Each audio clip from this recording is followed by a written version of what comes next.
welcome Duke Dennis and Agent 00.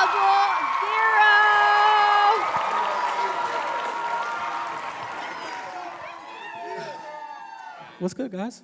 Nice to be here, man. I feel like I'm in San Francisco every month at this point. What you guys working on? You want to, Behind the scenes, we be pretty much recording YouTube videos, and Agent stream way more than me, so I just be, I be chilling, man. Summer's exciting for us because a lot of people are home for the summer. A lot more people consume content and stuff like that. So every year we try and do something dope together that like people are gonna remember. All right, so I think first up, thing on my mind, just like bring me back pre-AMP, like the beginning. Like just how did y'all get started? Well, I was in the Army first. I was in the Army, and then... Thank you for your service. No mentioning, man. Appreciate it. Yeah, but I started my YouTube journey once I got out of the Army, so that's what I was doing before. I hovered a lot. I did gaming content on YouTube for a while. I jumped from game to game. And got any gamers in here? I played The Last of Us. I was really good at that. I had some good videos there. Anything from like Watch Dogs, Call of Duty, and stuff like that. Eventually I landed on NBA 2K, and then most of AMP landed on NBA 2K. So we kind of met playing NBA 2K together. Yeah. So back then, like how was the PC setup? What did it look like? Can you describe it? Vivid. Well, I was too broke to get a PC set up, so I was trapping off my PS3. I didn't even have a PC at all. Yeah, I had a PC though. I can see that. I had something simple, but back in the day I had laptops, like whatever my mom would buy for me. But then eventually, so in Canada we had like a student, I don't know if I should say this. I had some loan money, man. I bought our PC and I grinded using that. So that's kind of like how I was able to afford spending some of that. But it was simple, just like, generic GPU. And PCs, you just plug a new GPU if it gets fried. Up here, these two, 23 years in the game. Wow. Damn. Combined. Yeah, because Agent, you were 12. Agent got to be about 12, 13. Yeah, I was an OG, triple OG, like NFL clip channel in 2008. So I used to just post NFL content. So if you ever watched NFL videos early YouTube, you might have been watching one of my channels. Right. Until I got copyright strike. And then I had to find my own hustle. So during that time period, what do you think is like the one thing that sets you apart, like as you were learning? There's something that stands out? I realized that it was like different kind of creators, and some people was like entertaining to watch, and some people was really good at like whatever they was doing, whether they was playing a game. And I didn't really see too many people doing both at the same time. So being good and entertaining was what I wanted to be. So I think that's what helped me out. Yeah, I got lucky. I feel like I made some friends that loved it. And we just loved making content together. We used to sit on Skype calls back in the day and just like talk YouTube and game together all night. I think, finding people that care about it the way you care about it is peak, because doing it alone sometimes is a little isolating. So Duke, you mentioned, being in the Army, and you came out and you went straight full-time YouTube. Like what made you feel like you had the courage, like, yeah, I got this, like I'm doing it? For sure. Well, when I was in the Army, I hated it. It just wasn't for me. I didn't like being told what to do. I don't really like authority. I mean, now it's different, but I ain't like working for other people. So once I found out that YouTube, you could get paid from YouTube, that's when I made that decision to like give it a shot. So, I mean, a lot happened there. What advice would you give specifically for streaming? Streamer U pretty much was a big help to like making streaming kind of mainstream.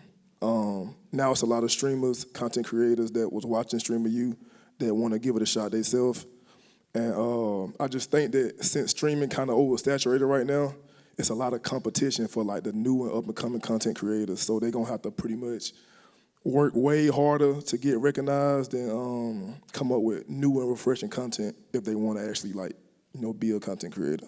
Part of that too, like I think about the evolutions, like the new ideas and new things you've done, like going back, like you got put on the map with 2K, just like Agent said, like, but at what point where you're like, I'm trying to move on, I'm trying to do more than this? What was like kind of going through your mind? Well, when I was doing 2K, I kind of like felt how it was like I was getting like bigger than the actual gaming content. So once I met AMP and, we started doing that, and I kind of like fell in love with doing like vlogging and RL content, 2K kind of just faded out for me. So it was really Agent them fault. No, I think, nobody likes doing the same thing over and over again, no matter how fun it is at first. And it's weird because, like, the 2K community is, in my opinion, the go-to community. Like, it's nothing like it, bro. It's kind of toxic, but then, like, also there's some good people in there, bro, and it's really entertaining people, and you can go in there and play with some randoms and have a marvelous time. Cap. That's true. But there was a down year in 2K18 where we kind of realized, like, this is our job, too, technically. And if the game is irrelevant, then it's going to be people not going to want to watch an irrelevant game regardless of who's playing it. So when the game was fire again in 2K19, that was peak, and he had his cheese stretch build.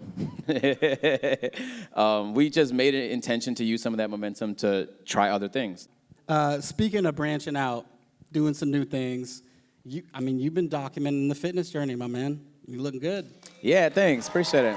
Yes. Yeah. It's hard because, like, I don't know if you guys ever been, like, super tunnel vision on something before, where, like, it's like, it could be studies, it could be like a hustle of your business, whatever.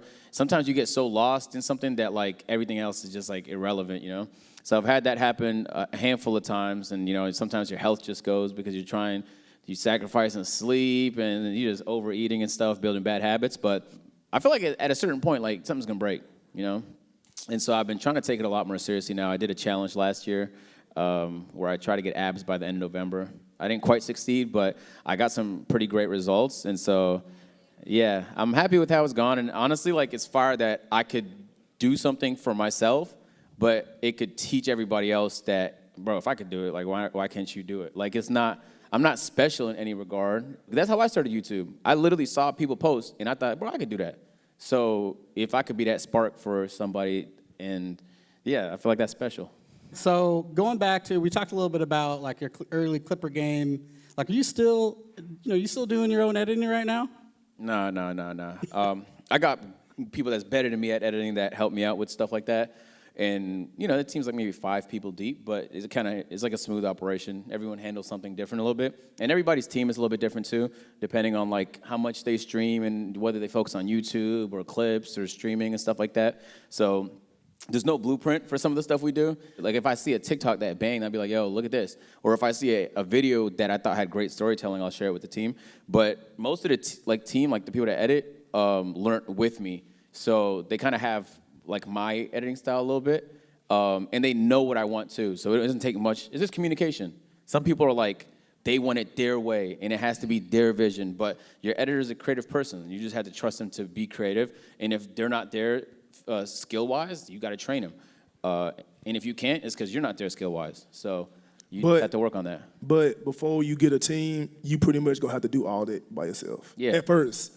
So anybody that want to be a content creator or a streamer or whatever the case may be, you're not going to really have a team to edit your videos and clip them up. You pretty much going to have to stay up all night and do it yourself. So get ready for that. Yeah, so for the student creators here in the audience, what advice would you give them to get going now, tomorrow? Do research on how to get your videos more traction and more recommendations. And that's how I started off. I just started teaching myself. I'd say just treat it like something you care about.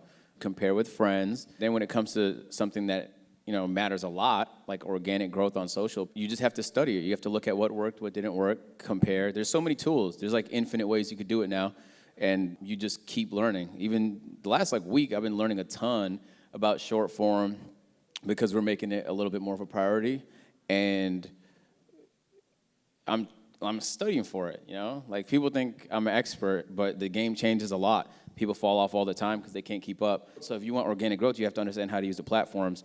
So that's just a skill to have. The people that have that skill will be very rich because there's an intuition that comes with it you can't get without experience. And there's a skill that's just super valuable is understanding what people want to see and how to craft that in a way that could sell something. So that is a very valuable skill. I would say, like, anybody I hire, that's the number one thing I tell them. You're going to learn some skills here that will be invaluable no matter what you do because nobody else has it. You just have to operate win, lose some, and now you're like a tank. How much are you paying attention and trying to chase what people are consuming? Or are you like, you know what, I'm going to try and find my own way to break out with my own thing? Like, how much do you look into that? Like, what other people are doing, what's working? Duke is the example of somebody that doesn't follow Meta and doesn't pay attention to what everyone's doing, but it makes his content really unique. Because sometimes when you study everybody else, you put yourself in a box where you think that's what you have to do. But then there's the other side where you could study a ton and it can inform you on how to be a little bit more unique. Maybe make some changes. Like you've seen something hit over here, you could do your own version of it, but better. Feel me? I agree. Yeah. Do you feel like it's still viable to start with gaming, or do you feel like there's maybe a different way to do it, like going live or? Well, when you look at all the biggest content creators in the world, a lot of them came from gaming. Like the 2K community alone done birthed a lot of big content creators like Aiden, Speed, Flight Reacts, Solo Queso, Minati. Cash. Exactly, Cash Nasty. So gaming definitely is, a great starting point. But as you can see, every single one of those content creators that started doing gaming first, they branched out and now they're doing something completely different. Bro, there is going to be millionaires made when GTA comes out. GTA 6 game, Yeah. I'm not leaving the house for 4 or 5 months. I'm keeping it in though. The hard truth, and I don't mean to sound mean, is that most people don't care about you online. And when you guys consume content, you don't care about the people either. So if you understand that, then you just have to position yourself to be around things people care about. That's what gaming is, though. People care about the game already. You're just making content on it. So that's, in my opinion, the easiest way to grow. And then if you could do that in short form, it's never been easier than short form. Honestly, if you were really critical on the way you consume content, you could pretty quickly learn what content you should be making. I'm sure many here have thought, hey, I'm gonna get in this content game. I'm gonna grab my friends, and like we're gonna do it. What would you say to this group that's thinking about building their own collective? I think the reason why AMP works so well is because ego don't exist between us six. Nobody think they bigger than nobody else. We all pretty much respect and value each other equally. Mm-hmm. So if you plan on creating a content group, you got to go into it knowing or thinking that it's us against everybody else. Because if ego get involved and one person think they bigger than the program, that's when everything starts falling apart. We just wanted to make content with friends. We was already kind of doing it a lot on 2K. I mean, we ended up formalizing it, but it wasn't like a huge strategic decision. It was just like, it makes sense. We want to do something together. Let's commit to it, and let's see if we could pull it off. If we would have looked at it as a business instead, I think it would have fell apart real soon. Yeah, so, agreed. Yeah. Mm. As you've been growing the community, growing the audience, what do you think has been the most important thing? Honestly, I think community comes. I don't think you try and build it. I think you just make stuff, and then it's going to appeal to a certain crowd, and then as it appeals to a certain crowd, you recognize people. Like, community comes when people know each other, not when they just know the one guy that's on camera. It ends up forming itself. I don't think you really go out your way to try and do it, but when you're building something and just a core group of people that, associate with the content, it's going to turn into one. And then you just try and cultivate it, and then kick out the toxic stuff because it's the internet, and then keep the stuff you want and try and build it that way. I mean, those are wise words. I think it sounds like you're saying do what you love and do it a lot. Yeah. Precisely. Yeah. All right, shifting gears just a little bit. I'm curious about the creative process. Does it just come naturally to you? Is it easy, or do you think about it ahead of time? I just like doing stuff, and I just bring my camera with me. That's what I do. But Agent is more of a streaming, guy. So Everyone has a different system. Anytime I have an idea, I don't care what I'm doing, I stop and I write down the idea. Eventually, over time, I have a long list. If I feel like I need more, I have brainstorm sessions, do my breathing exercises. That's just what I do. But everybody's different, though. Some people like collaborating together. So people of course. What do you like doing, Duke? I mean, mine is real simple. I just pick a place and tell my team I want to go, and they just make it happen. Okay, cool. So. Yeah. That works too. You do breathing exercises? Hell yeah. Okay. You got to think, man. You get more oxygen to the brain. You start cooking. If every student in here should remember one thing about the conversation today, about how they should start to build their business, make content, start their ideas, Like, what would you say? Like, what's your singular piece of advice they walk away with? You want to go first? Yeah, I mean, she distracted me. I just played rock, paper, scissors with her. You won? I beat her, Okay, so nice. that's number one. But you got to start somewhere. So whether you going to school or whether you working 9 to 5, you need to get off and still start working towards your own business as well. It don't stop once you stop working for somebody else. All the information you need, at least when it comes to, I'll speak about organic social media growth. I don't know a lot of things, but I do know that it exists online. And a lot of the times it's not even a lack of information, it's just a lack of application. So you need both all the time. You just got to take it seriously. I think no matter what business, what career you guys go into, learning how to understand social and use it to your advantage, it's just going to help you sell more. It's going to help you attract more attention, and that's currency in 2026. Every single day, you should be working towards your goals. If you're not working towards your own goals every single day, then you pretty much selling yourself short. You guys know this is obviously thanks to Microsoft and Windows. So if you guys scan that QR code right there with the purchase of a laptop, you guys get Microsoft 365 Premium, custom Xbox controller, and Xbox Game Pass for all my gamers out there, you I heard? ain't gonna lie, definitely wish I would have had one of them when I was going to school. So. Nah, for sure.